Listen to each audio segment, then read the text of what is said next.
If you want to remove SIM card from Google Pixel 11 Pro, what you can do is you can of course take a look at the top side of the phone. And over here we should be able to find our SIM tray hole. Now we're gonna use the SIM eject tool. You should be able to find yours inside the box. And you can just put it into this hole over here and then just push it. Apply a little bit of pressure and push it into the phone to make it pop out slightly. Once it slightly pops out, you can use your fingernails or fingers to completely remove it from the phone, just like that. And now we can try to remove our SIM card.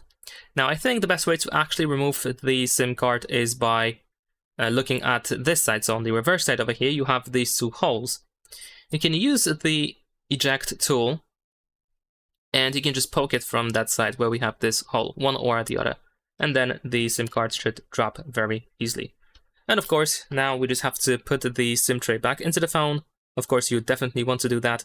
And just push it all the way in.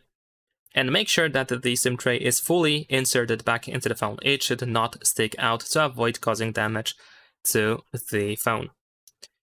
And that is pretty much it. Leave a like and subscribe.